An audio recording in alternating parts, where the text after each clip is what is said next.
Hello everyone, आपका स्वागत है मेरे चैनल पे। तो आज मैं बनाने जा रही हूँ बिहारी स्टाइल में बैगन की सब्ज़ी। तो ये देखिए, मैं बैगन ले ली हूँ और बैगन को पहले इस तरह से चीरा लगा देना है और इसकी डंडियों को नहीं काटना है, डंडी के साथ ही ये सब्ज़ी बनाना है।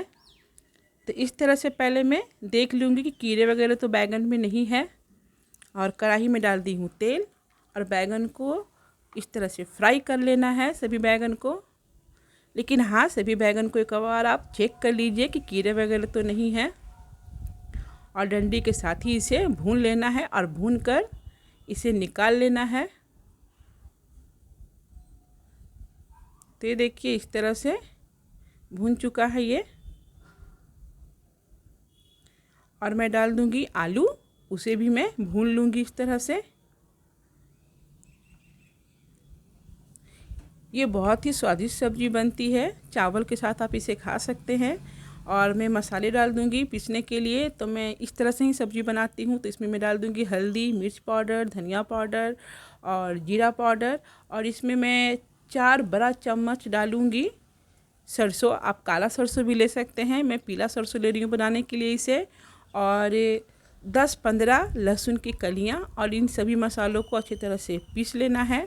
और जब आलू फ्राई हो जाएगा तो इसे भी निकाल लेना है। फिर से कढ़ाई में तेल डालना है और साथ में डाल देना है 5 फोरन। आप चाहें तो सिर्फ इसे जीरा भी डाल सकते हैं। और साथ में डाल देना है मिर्च और करी पत्ता। करी पत्ता नहीं है तो आप तेज़पत्ता भी डाल सकते हैं। तो यहाँ तो था नहीं मेरे पास, तो मैं तेज़पत्ता ही डाली हूँ। और मसाले डाल देना है। मैं सभी मसाले को इस तरह से पीस लेती हूँ, हल्दी मिर्च वगैरह सबको, तो अच्छा से मसाला बन जाता है। तो ये देखिए, मसाले अच्छी तरह से भून चुका है। तभी मैं इसमें डाल दूँगी आलू और बैगन और इसे अच्छी तरह से भून लेना है। और साथ में डाल देना है नमक। सब्जी को ढककर ही भूनना है ताकि जो भी मसाले हैं आलू और बैगन में जाकर मिल जाए अच्छी तरह से। और मैं सब्ज़ी बना रही हूँ चावल में खाने के लिए, तो मैं ग्रेवी वाला सब्ज़ी बनाऊँगी। आप चाहें तो सूखी सब्ज़ी भी बना सकते हैं इस तरह से। तो बिहार में इसी तरह से सब्ज़ी बनाया जाता है बैगन का, डंडियों के साथ। तो डंडी खाया नहीं जाता है, सिर्फ डंडी के साथ सब्ज़ी बनाया जाता है। तो आप ज़रूर एक बार ट्राई कीजिएगा इस तरह से सब्ज़ी बनाने के लिए। तो इस तरह से इसे 10 मिनट तक छोड़ देना है। तो ये देखिए, सब्ज़ी तैयार हो चुका है। तो देखिए कितना अच्छा सब्ज़ी बन चुका है। तो अब मैं जा रही हूँ छत पे।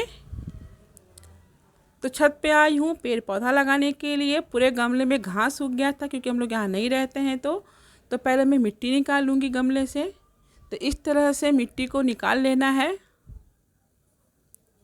खुरपी वगैरह से। और निकालने के बाद पहले मिट्टी को मैं निकाल दूँगी, उसके बाद मैं पेड़ को लगाऊँगी। तो मैं आज लगा रही हूँ उड़हल का पेड़। ये डंडी कहीं से मंगवाई थी मैं। तो बारिश का मौसम है तो ऐसा नहीं कि जड़ नहीं है तो नहीं लगेगा, ऐसे भी लगाने से पौधे लग जाते हैं। जब ये लग जाएगा तो मैं ज़रूर इसका एक वीडियो बनाऊंगी कि कैसे लग चुका है। तो इस तरह से ये फूल होगा, ये उड़हल का लाल वाला फूल है।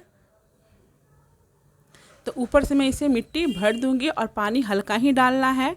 पानी एकाएक पूरा न डालना, नहीं तो क्या होगा, पेड़ पकड़ेगा नहीं जड़ को।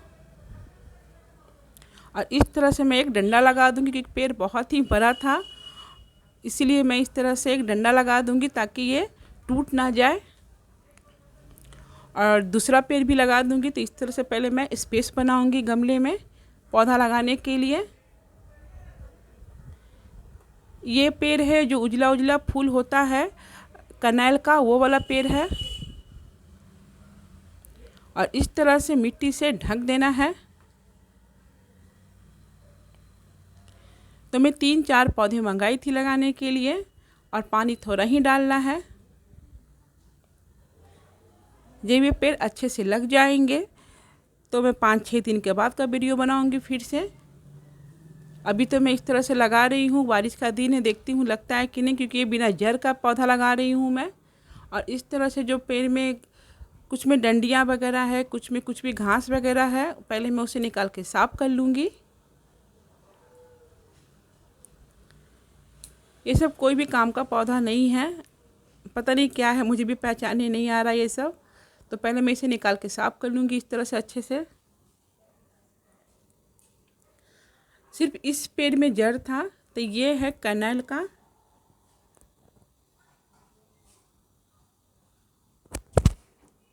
तो इसे भी इस तरह से लगा लेना है। तो मैं 3 पौधा मंगाई थी, उड़हल का, कनैल का और तागरी का। तो ये है पीला वाला फूल। ये देखिए हमारे छत पे कितना एलोवेरा का पेड़ है। ये है तुलसी का पौधा, बहुत ही बड़ा हो गया था, लेकिन मुझसे नहीं निकला था क्योंकि यहाँ पे 4-5 छिपकली छिपा हुआ था। 1-2 रहे तो आदमी निकाल भी ले, लेकिन बहुत सारे छिपकली छिपे हुए थे। तो फिर मैं आवाज़ देकर अपने हस्बैंड को बुलाए कि आप आकर ही निकाल दीजिए। तो ये देखिए कितना बड़ा तुलसी जी का पेड़ है। तो आज छत का ही साफ़ सफाई हो रहा था। ऊपर घास वगैरह भी देखिए कितने सारे हो चुके हैं यहाँ पे, और यहाँ पे जगह बहुत है तो मैं यहाँ पे लगा दी हूँ तुलसी का पौधा। ये एक अलग टाइप का तुलसी का पौधा है। एक तो मैं श्यामा तुलसी लगाई हूँ, जो बहुत ही अच्छा महकता भी है। तो ये देखिए मैं सभी पेड़ को लगा दी हूँ। एक में कनैल है, एक में तागरी है, और ये पिंक कलर का फूल होता है वो वाला पौधा है। और एक गमला तो खाली ही, उसमें मिट्टी ही नहीं है। जब मिट्टी भराऊँगी तो मैं उसमें भी कुछ पौधा लगाऊँगी। तो अभी तो इतना ही पेड़ लगा पाई हूँ। तो ये देखिए मुम्मू यहाँ पे खेल रही है, और छत पे यहाँ पे रखा हुआ है सामान, क्योंकि हमारे यहाँ रिनोवेशन का काम भी चालू हो चुका है। तो इसीलिए जो भी लकड़ी वगैरह है वहाँ पे ढक कर रख दिया गया है। अब मैं जा रही हूँ नीचे, तो चेयर वगैरह को मैं साइड में करके जाऊँगी। आती हूँ तो हम लोग ऊपर में ही बैठते हैं थोड़ा बहुत शाम के टाइम।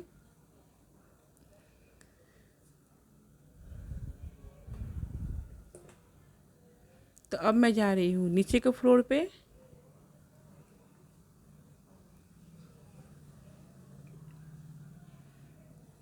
तो अब मैं आ गई हूँ नीचे।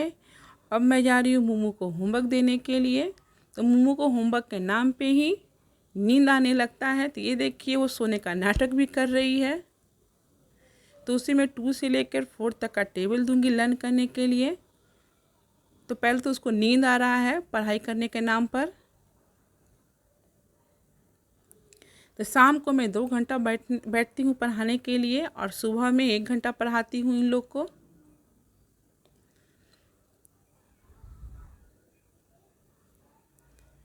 तो इस तरह से मुम्मू को प्लस माइनस जो भी है सब दे देना है, क्योंकि इनका तो पढ़ाई अभी हो नहीं रहा है स्कूल में। तो इसलिए मैं घर पे ही पढ़ा रही हूँ इसे। और इनको पहले मैं होमवर्क दे दी हूँ, उसके पहले मैं इसे नाश्ता और दूध दे दूँगी पीने के लिए। तो ये लोग नाश्ता करके दोनों बैठ गई है पढ़ने के लिए। तो दोनों को मैं अलग अलग बैठाती हूँ पढ़ने के लिए। नैना अलग बैठ के पढ़ती है, मुम्मू अलग बैठ के पढ़ती है। साथ में पढ़ने से क्या होता है, दोनों का झगड़ा हो जाता है। तो इसलिए मैं कभी भी बैठाती हूँ तो दोनों को अलग अलग स्पेस पे बैठाती हूँ। तो अब मैं ब्लॉग को एंड करने जा रही हूँ। आगे के ब्लॉग में ज़रूर मैं आपसे मिलूँगी। अच्छा लगे तो लाइक से